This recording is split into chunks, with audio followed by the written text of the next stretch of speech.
네. 젊은이들이 결혼하는 모습을 보면 참 신기한 어떤 모습들을 발견합니다. 세상에 많은 선남 선녀가 있는데 어떻게 저 남자는 저 여자를 만났을까?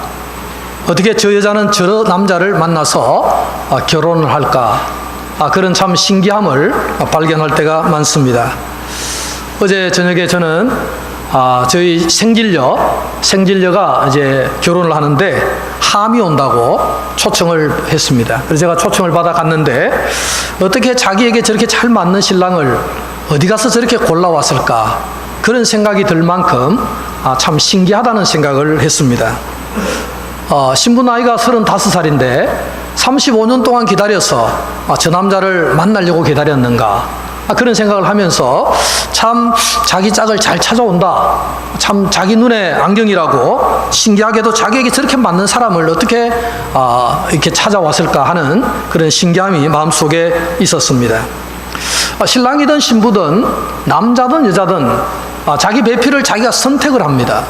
이 선택에는 잘 선택하면 평생 행복할 수도 있고 잘못 선택하면 평생 불행할 수도 있지만 어쨌든 우리는 자기와 잘 맞는다고 생각하는 사람을 선택하고 그 선택의 결과를 오늘도 우리는 살아가고 있다는 사실입니다. 여러분, 사람만 그런 것이 아닙니다. 하나님도 매 순간에 뭔가를 선택을 하십니다. 여러분, 이 지구상에 종족이 얼마나 많이 있습니까? 지금도 미전도 종족이 많이 있죠. 많은 종족들이 있습니다. 중국만 해도 여러분 이 다인종 사회 민족이 얼마나 많습니까? 수많은 인종들이 있는데 하나님께서는 왜 특별히 유대인들을 선택하셨을까?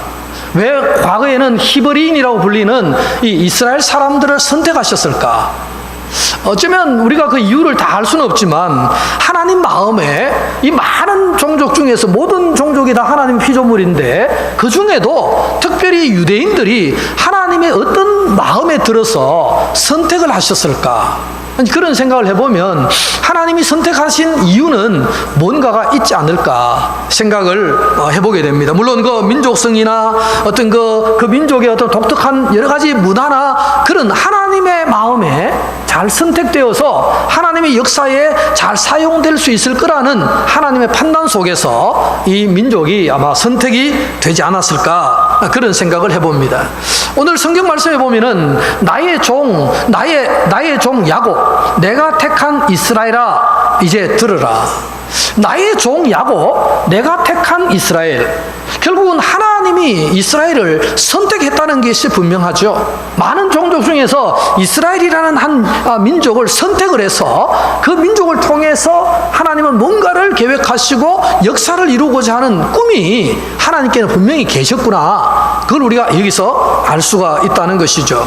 여러분, 하나님의 사랑이란 것은 결국 이렇게 말할 수 있죠. 선택에 기초한 사랑이다. 하나님이 뭔가를 선택하시고 선택한 것에 대해서는 끝까지 하나님은 사랑하시는 선택적 사랑에 기초된 사랑이 하나님의 사랑이구나. 이런 것들을 우리가 깨달을 수가 있습니다. 여러분, 사랑의 원천은 누굽니까? 오늘 이스라엘을 사랑하신 사랑의 원천은 이스라엘에게 있는 것이 아니라 원천은 하나님이십니다. 하나님이 이스라엘을 선택하시고 그들을 뭐 했다는 거죠? 사랑하셨다. 그래서 사랑은 어디서 오는 겁니까? 하나님께로부터 흘러나와서 이제 이스라엘로 흘러가게 하시는 하나님의 계획이 있으시고 하나님의 사랑이 이스라엘에게 흘러가서 이스라엘을 통해서 또 다른 민족들에게 흘러가게 하시는 하나님의 계획이 처음에는 뭘로 시작됐느냐? 한 민족을 선택하는 선택으로부터 시작된 사랑이 계속적으로 흘러가도록 하시는 하나님의 계획이었다는 것을 우리가 어김없이 발견할 수가 있다는 것이죠. 여러분, 그래서 사랑의 원천이 하나님이고 하나님으로부터 뭔가가 흘러나오기 때문에 그 사랑이 하나님께로부터 나오기 때문에 이제 우리 중에 그 사랑을 받는 누구도 자만할 수가 없어요. 왜냐하면 우리에게 사랑이 나온 것이 아니라 하나님께로부터 사랑이 왔기 때문에 우리 스스로는 절대로 하나님 앞에 자만하거나 교만할 수 있는 자격이 있는 사람은 아무도 없다는 것입니다. 높은 산에 가보면 만년설이 있죠. 제가 언젠가 알마티라는 그 도시를 중앙아시아에 갔는데 예전에 그 러시아 시절에 동계 올림픽을 한 자리가 있더라고요. 가보니까 한여름에 8월달에 올라갔는데 산 위에는 막 눈이 꽉 있어요. 태양이 엄청나게 내리쬐는데도 그 눈이 다 없어지지 아니하고 눈이 그대로 한여름에도 있는데 늘 만년설이죠. 여러분, 그 눈이 어떻게 됩니까? 녹아서 조금씩 한 방울씩 떨어집니다. 떨어지면 그것이 조금 더 지류를 또 이렇게 합치면서 물길이 조금씩 커져가지고 밑에 가면 뭐가 되죠? 강이 되어서 흘러가는 거죠. 그래서 만년설이 있는 곳에는 항상 물이 있어요. 제가 카자흐스탄에 예전에 선교하러 갔더니만은 그 어떤 선교사님이 계시는데 이분은 평신도 선교사예요. 평신도 선교사인데 이분은 이제 학교에 이 초등학교 교장 선생님 중학교 교장 선생님 출신인데 이제 그 나라에 와서 이제 은퇴를 하시고 선교를 하시는 거예요. 선교를 하시는데 뭘 제일 먼저 하셨느냐, 장로님 오셔서 뭘 하셨느냐, 그 장로님이신데 제가 물어보니까 그 장로님이 그렇게 얘기하는 거예요. 목사님, 저는 와서 한 게 딱 한 가지밖에 없습니다. 저 만년설에서 물이 한여름에도 엄청나게 콸콸 흘러오는데 여기 한번 보세요. 여기 풀 한 폭이 없습니다. 한쪽은 지금 완전히 말라가 있는 거예요. 근데 저 물을 활용을 못 한다는 거예요, 이 민족 자체가. 그래서 제가 한 것은 저 물을 어떻게 하면 일로 끌고 올 수 있느냐. 그래서 물길을 돌려가지고 수로를 만들어서 물을 끌어오는 작업을 5년에 걸쳐 하고, 여기에 지금 이 나라에 제가 50년 동안 이 수십만 평의 대지를 정부로부터 내가 50년 동안 빌렸습니다. 그래, 여기 지금 나무를 다 심어가지고 저 물을 끌어와서 물만 주니까 이 나무가 이렇게 잘 사는데 이 사람들은 그걸 할 줄 모릅니다.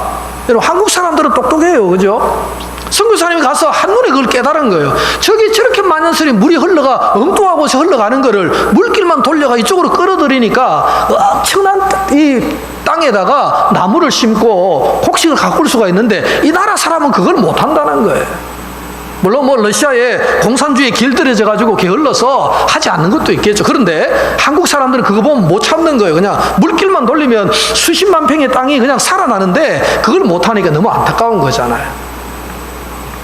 여러분, 물은요 위에서부터 흘러옵니다. 한 방울 두 방울 흐르죠. 그것들이 모여서 시내를 이루고 시내가 되면은 이제 도랑을 만들고 그렇게 해서 강으로 흘러가게 되는 것처럼 하나님의 사랑도 어느 순간에 우리에게 확 오는 것이 아니라 하나님의 사랑도 흐름에 어떤 흘러감의 통로가 있는 거죠. 그냥 막 흘러오는 건 아니지 않습니까?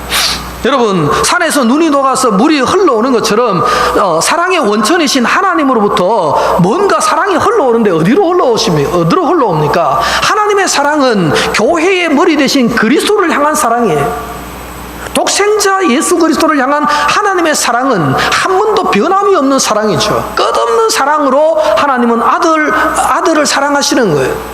자, 그러면 그 아들의 머리 대신 아들의 사랑은 끊임없이 몸된 교회에도 흘러옵니다. 그리스도의 사랑은, 하나님의 사랑은 그리스도의 사랑은 우리 교회를 통해서 끊임없이 교회 안에 그리스도의 사랑이 흘러 넘치죠. 자, 그러면 몸된 교회는 그리스도의 사랑을 받는 겁니다.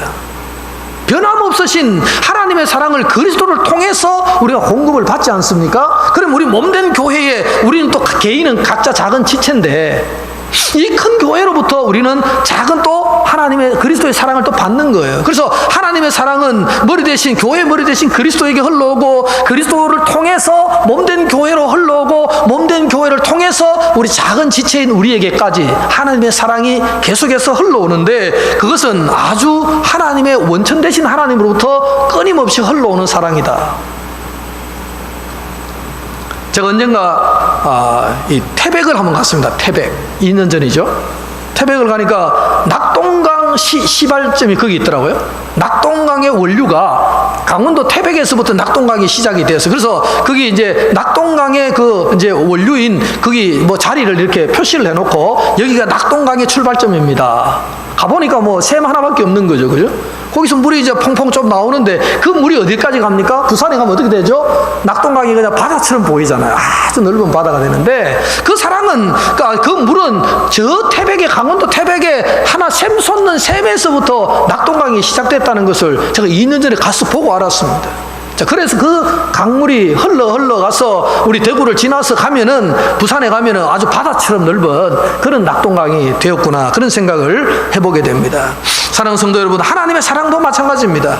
하나님의 사랑도 하나님으로부터 우리에게 흘러오는 것이에요. 우리가 사랑을 만들어내거나 우리가 사랑에 어떻게 할 수 있는 사랑이 아니라 하나님으로부터 출발된 사랑이 우리에게까지 끊임없이 도달해서 우리는 바다 같은 하나님의 사랑을 누릴 수가 있다는 사실을 믿으시기를 축원합니다. 예, 하나님의 일방적인 사랑이기 때문에 우리의 교만을 막아주죠. 우리가 우리에게 하나님의 사랑 받을 만한 자격이 있으면 우리가 좀 교만할 수도 있는데 그런 게 아니라는 거죠. 하나님은 도저히 사랑받을 수 없는 자격 없는 우리를 사랑했기 때문에 늘 우리는 하나님의 사랑 앞에서는 겸손해질 수밖에 없는 우리가 아닌가를 생각해 보게 됩니다. 19세기의 프랑스 신학자죠. 에밀 두메르그라는 신학자가 있습니다. 이 사람은 이런 비유를 들었습니다. 인간을 향한 하나님의 사랑, 그 사랑을 활의 시위와 같다 이렇게 얘기했어요. 활의 시위가 뭡니까? 우리말로 하면은 활줄이죠. 활이 있으면 줄을 묶어 놓잖아요. 그걸 시비라고 하잖아, 그죠? 그래서 거기에다가 화살을 이제 꼽아서 당기면 화살이 이제 멀리 날아가는데 두메르그라는 신학자는 이렇게 비유했습니다. 한쪽은 하나님의 사랑이라는 거. 활 시비를 묶어 놓은 한쪽 매듭은 하나님의 사랑이고 한쪽 매듭은 인간의 의지다. 그 하나님의 사랑을 받아들이는 사람들의 반응, 그 인간의 의지와 하나님의 사랑이 아주 이렇게 균형을 잡을 때 이 활시비는 굉장히 목표를 향해서 정확히 날아가고 힘이 아주 강해진다는 거죠. 그래서 하나님의 사랑을 아무리 부어줘도 깨닫지 못하고 반응이 없고 의지가 없는 사람은 방법이 없다는, 화살을 쏠 수가 없잖아요. 의지가 한쪽이 무너졌으니까 끈이 한쪽 풀리면 화살이 날아갈 수가 없잖아요. 하나님의 큰 사랑과 인간의 큰 의지적 반응이 잘 균형을 이루면 화살은 아주 멋있게 목표를 향해서 잘 달려간다. 이런 비유를 사용했다는 것입니다. 여러분, 하나님의 사랑은 우연적이고 충동적이고 변덕스러운 사랑이 절대 아니죠. 하나님의 사랑은 주님의 선택에 기초한 사랑이기 때문에 하나님이 선택한 것에 대해서는 하나님이 끝까지 책임지시고 사랑하시는 그 하나님의 선택적 사랑이기 때문에 하나님의 사랑은 변화될 수가 없다는 것입니다. 하나님은 언제든지 하나님께로 돌이키고자 하는 자에게 돌이킬 수 있는 힘을 주시고 순종하고자 하는 자에게 순종할 수 있는 힘을 주시고 주의 법에 귀한 것을 보고자 하는 자에게는 볼 수 있는 눈을 주시는 분이 하나님이시기 때문에 그 하나님의 사랑은 우리가 잘 반응만 하면 엄청나게 누릴 수가 있다는 사실입니다. 그런데도 불구하고 우리는 메마른 영혼을 가지고 살아가는 것은 하나님 때문이 아니라 우리가 그 사랑에 반응을 못하고 불순종하고 하나님의 성품에 어울리지 않는 삶을 살기 때문에 그렇지, 하나님의 사랑에 문제가 있는 것은 절대 아님을 우리에게 말씀합니다. 하나님은 오늘 우리가 이런 처지에 있을 때 도우심을 약속하죠. 우리가 나약하고 힘이 빠지고 이럴 때 하나님은 내가 너를 도와주겠다. 세 가지 사랑을 약속을 하죠. 자, 첫째는 우리 3절 말씀을 한번 보시기 바랍니다. 3절에 보면 이렇게 말씀하죠. 나는 목마른 자에게 물을 주며, 이렇게 시작을 하죠. 하나님은 목말라는 자에게, 하나님의 영적 목마름을 갈망하는 자에게 뭘 준다는 거죠? 목마른 자에게 물을 주시겠다. 이렇게 말씀을 하고 있습니다.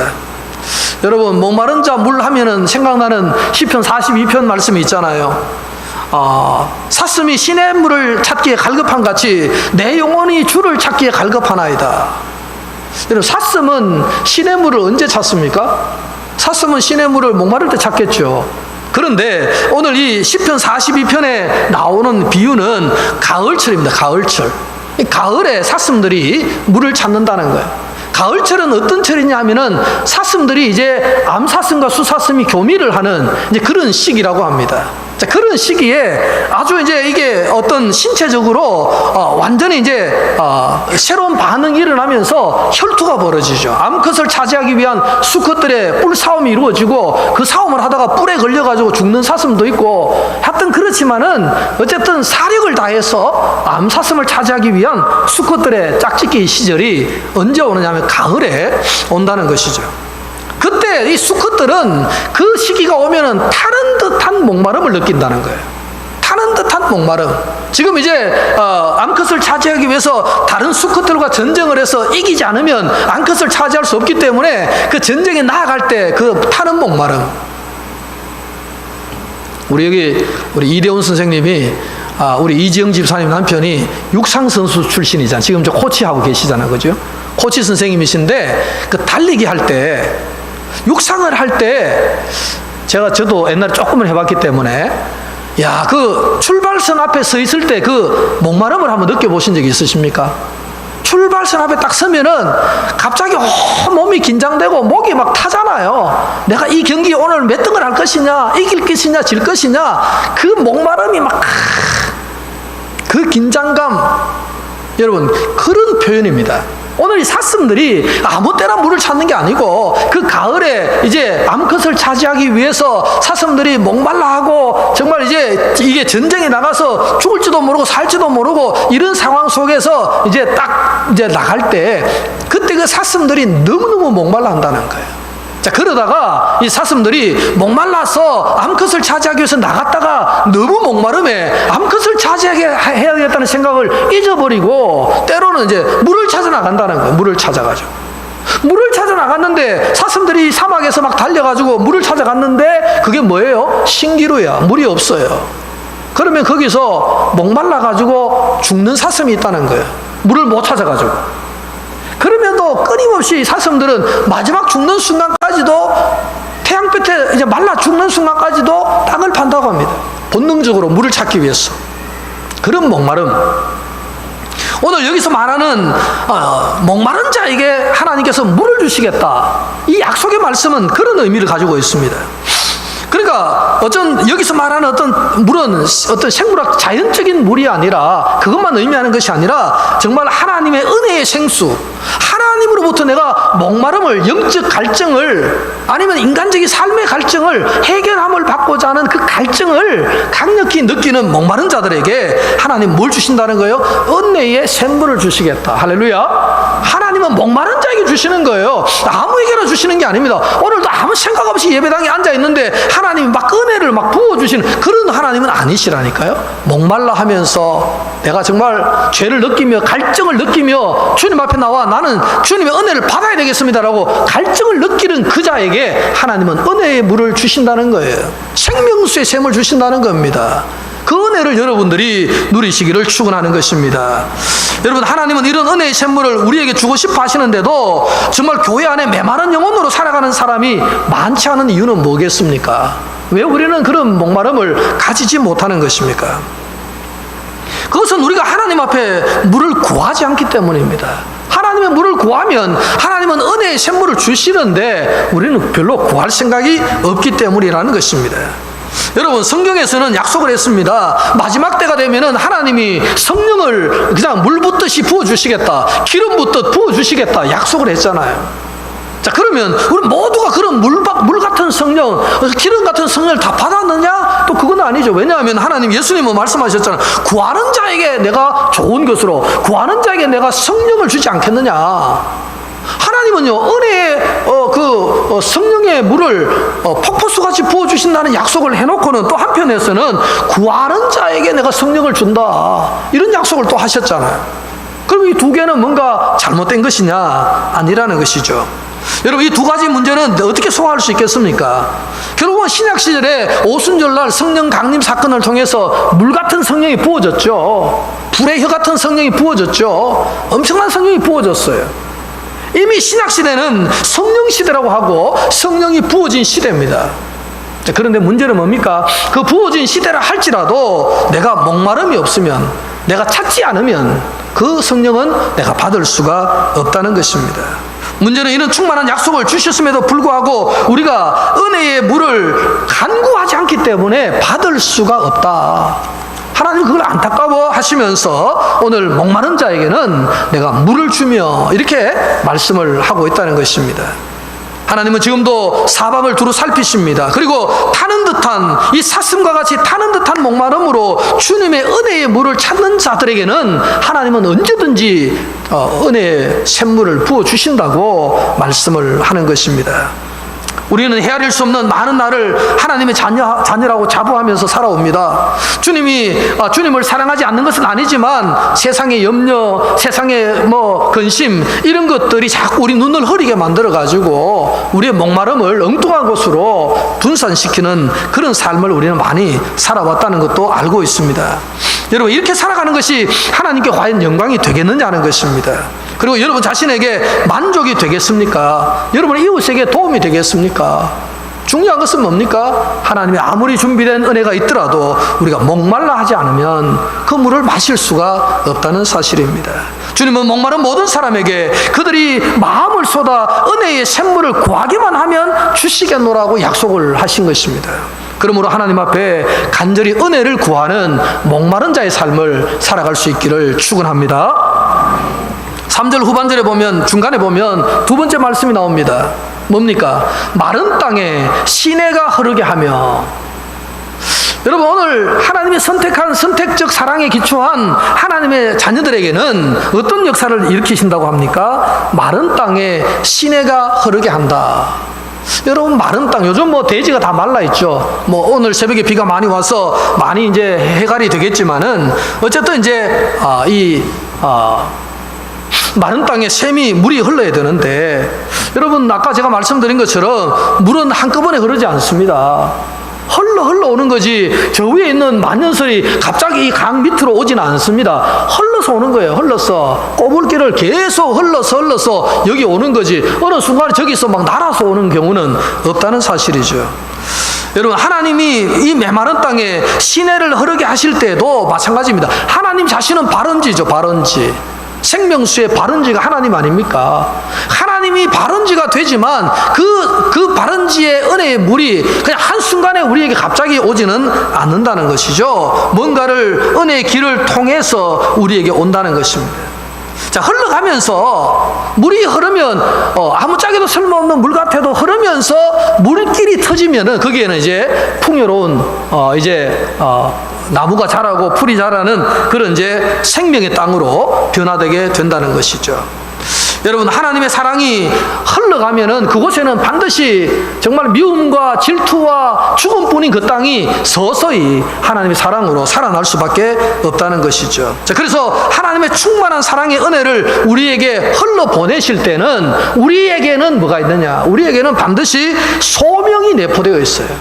우리가 감당해야 할 하나님 앞에 선 소명이 있다는 것입니다. 소명을 감당할 때에 그 은혜는 우리에게 풍성한 은혜로 다가올 수 있다는 것이죠. 하나님의 충만한 사랑과 은혜를 받은 사람들이 사람들 속에 들어가서 살면 그 사회가 변화되고 그 사람들의 무리가 하나님의 생명수의 삶으로 변화가 된다는 것이죠. 여러분, 한 사람이 성령 충만한 변화를 받아서 정말 메마른 그 삶에 들어가면은 주변이 변화되기 시작한다는 거죠. 교회가 없어서 우상을 섬기던 그 땅에 작은 한 명의 신자가 생겨가지고 들어가면 점점 더 하나님의 나라가 확장될 수밖에 없다는 것입니다. 여러분, 이스라엘 사람들이 600만 명이나 나치에 의해서 죽었지 않습니까? 학살당했지 않습니까? 지금 일본은 문제가 뭡니까? 사과를 잘 못하죠. 그렇게 사과하라고 그렇게 요구를 해도 일본 사람들은 사과를 잘 하지 않습니다. 그런데 이 독일은 진정어린 사과를 하지 않습니까? 여러분, 나치를 600만 명이나 나치에 의해서 600만 명이나 학살당한 그 유대인들에게 독일은 천문학적인 숫자의 돈을 주면서 사과를 했습니다. 자, 그런데 유대인들은 그 돈을 받아서 뭘 했을까요? 우리나라는 만약에 일본이 어떤 배상을 해주면 무조건 그걸 나누어가지고 그냥 다 나누어줍니다만은 유대인들은 600만 명이 학살됐는데요, 독일이 준 돈을 한 푼도 개인에게 주지 않았습니다. 유대인들은 그 돈을 받아서 뭐 하신지 아십니까? 그 유대 광야에, 그 이스라엘의 그 땅에, 아주 불모지 같은 그 사막 같은 땅에 전부 물길을 만드는 데 돈을 썼어요. 운하를 만들고 물이 흘러가도록 만드는 이런 어떤 아주 국가적 기반 사업에 전부 돈을 써가지고 나라를 아주 그냥 그 말라버린 나라를 아주 생명이 넘치는 나라로 바꾸는데 그 돈을 다 썼다는 것입니다. 여러분, 인생의 문제가 다양하고 많은 것 같아도 그 많은 고통은 마지막으로 어디서 오느냐? 하나님을 모르는 무지에서 귀착됩니다. 그래서 우리는 하나님의 은혜를 사람들에게 부어주셔서 그들로부터 흘러가 메말라 설 수 없게 된 사람 속에 변화를 일으키고 하나님의 사랑과 생명을 심어가는 일들을 위해서 하나님은 우리를 부르셨는데, 그걸 우리 입장에서는 뭐라고 말합니까? 하나님이 주신 소명이다. 우리 소명을 받은 사람이에요. 소명받은 사람은 하나님의 은혜를 받았기 때문에 우리가 가는 곳마다 그 소명을 드러내야 되고 하나님의 사랑을 나타내야 될 책임이 있다는 거예요. 그런데 우리 중에 많은 사람들은 하나님의 은혜를 받지 못했거나 받았어도 자기 만족을 위해서 사용합니다. 은혜 받았어, 그거 참 좋은데 다른 사람을 위해 쓰는 것이 아니라 나만 받았어, 나는 좋아, 이렇게 사는 자기 도취적인 신앙에 빠지면 안 된다는 것입니다. 하나님은 지금도 메마른 교회를 보시면서 너희는 내게 은혜를 받아서 시냇물처럼 흘러가라. 너희들이 세상에 시냇물과 같은 역할을 하면서 흘러갈 때에 하나님의 사랑도 함께 흘러가게 된다. 용서가 없는 곳에 용서를, 인내가 없는 곳에 인내를, 순종이 없는 곳에 순종을 계속해서 흘러보내면 세상은 변화될 수 있다 말씀을 하는 것입니다. 우리 빌레몬서에 보면은 오네시모가 나오죠. 이 오네시모는 부잣집에 가서 돈을 훔쳤잖아요. 물질적 손해를 끼치고 도망을 나와가지고 로마 감옥에서 바울을 만났지 않습니까? 그래서 바울에게 복음을 듣고 회심을 하고 굉장히 이제 새로운 사람으로 변화가 되죠. 여러분, 그가 만약에 바울을 안 만났다면 그런 회심이 일어났을까? 아마 오네시모는 회심을 못했을 수 있을 겁니다. 바울에게 있던 사랑이, 하나님의 사랑이 바울을 만나는 오네시모에게 그대로 뭡니까? 흘러가는 거예요. 흘러간 거죠. 오늘 하나님의 사랑이 그리스도를 통해서 몸된 교회에 흘러왔어요. 이 사랑을 여러분 개인이, 우리 성도 개개인이 그 사랑을 받은 자들의 세상 속에서 또 다른 하나님의 사랑을 흘려보내야 할 책임과 소명이 우리에게 있다는 거예요. 그 소명 없이 산다면 너무나 이기적인 신앙에 머물고 말 수밖에 없다는 것이죠. 나는 은혜 받아 좋아, 근데 너만 좋아. 그것이 아니라 하나님이 원하시는 것은 우리를 통해서 하나님의 사랑이 계속적으로 흐르기를 원하시는 것이다. 이 사명을, 이 소명을 여러분 모두가 깨달으시기를 축원합니다. 세 번째는요, 오늘 말씀에 보면 그렇게 얘기하죠. 나의 영을 내 자손에게, 나의 복을 내 후손에게 부어주리니. 세 번째 약속은 영을 주시겠다는 겁니다. 하나님의 영을 하나님이 선택한 하나님의 자녀들에게 부어주시겠다, 이렇게 말씀을 하고 있습니다. 우리는 때로는 무기력을 느낄 때가 있죠. 사람이 만나기 싫고 가고 싶은 것도 먹고 싶은 것도 없고 막 무기력할 때가 있습니다. 마음 둘 곳 없을 그때에 우리는 하나님을 찾게 됩니다.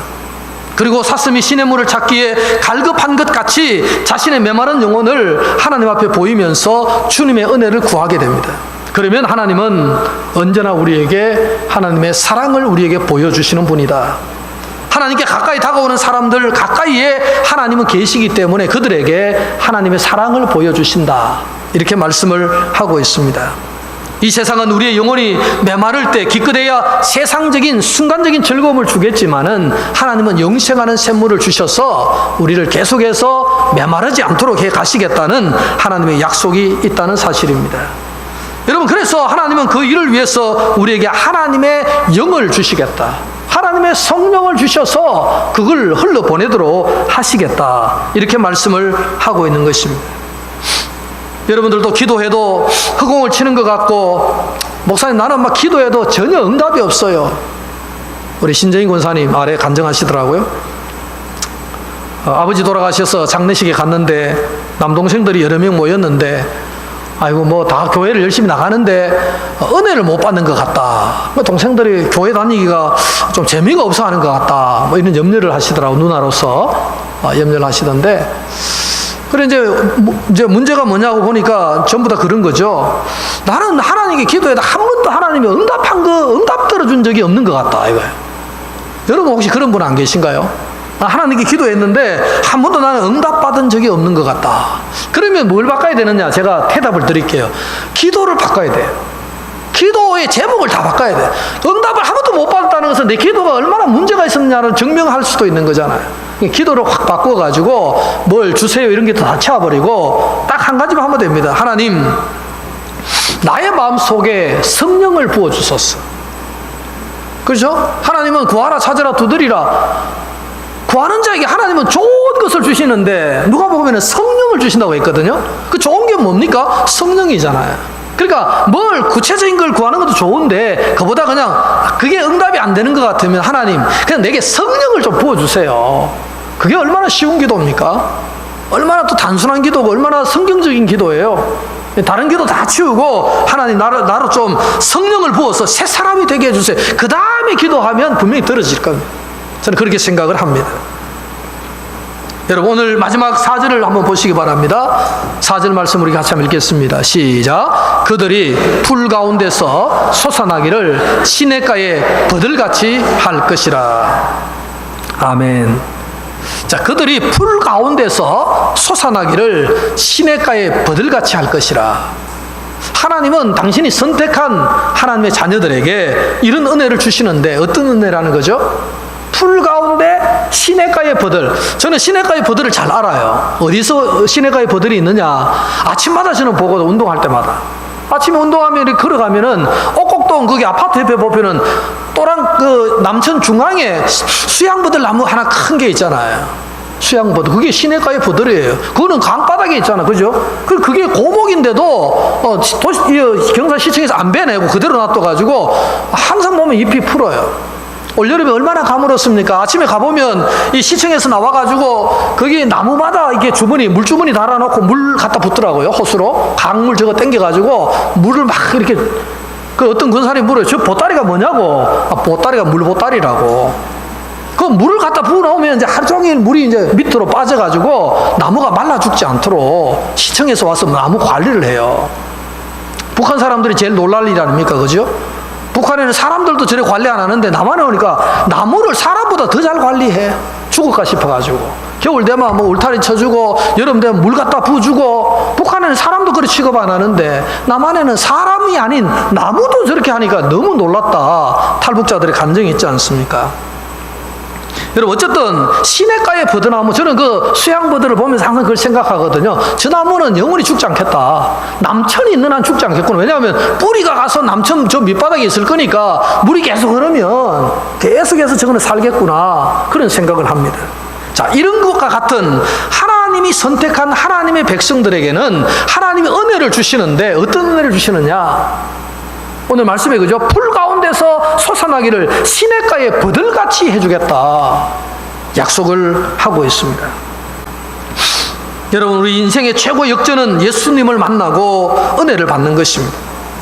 우리가 그 은혜에 목말라 하게 되면 하나님은 그 은혜를 주시고 영을 주시고 시냇가의 버들처럼 우리를 자라게 해주시고 또 우리가 목마른 자에게 물을 주시고 또 시내가 흐르게 하시고 하는 이런 은혜를 우리에게 약속을 하고 있는 것입니다. 오늘은 우리가 이름은 전교인 수련회지만 또 우리 장년부가 함께 수련회를 가집니다. 사랑하는 성도 여러분, 우리가 목마른 사슴처럼 우리의 영혼이 메마를 때에 하나님의 은혜를 사모하기만 하면 하나님은 이런 약속을, 이런 은혜를 우리에게 주신다는 것입니다. 여러분 혼자 은혜 받아서 내 혼자 은혜 속에 갇혀 있다가 그 물 다 쓰고 없어지지 말고 하나님 은혜 막 풍성히 받고 끊임없이 흘려보냄으로써 우리가 생명력이 넘치는 그런 신앙적 삶을 살아가야 된다는 것입니다. 아무쪼록 오늘 하루도 이번 한 주간도 정말로 이 하나님의 약속대로 목마른 자에게 하나님이 이런 은혜를 주신다는 약속을 여러분 기억하셔서 영적으로 목말라 하시고 그 영적으로 풍성한 은혜를 누리시는 그런 여러분 그런 한 주가 되시기를 주의 이름으로 축원합니다. 기도하겠습니다.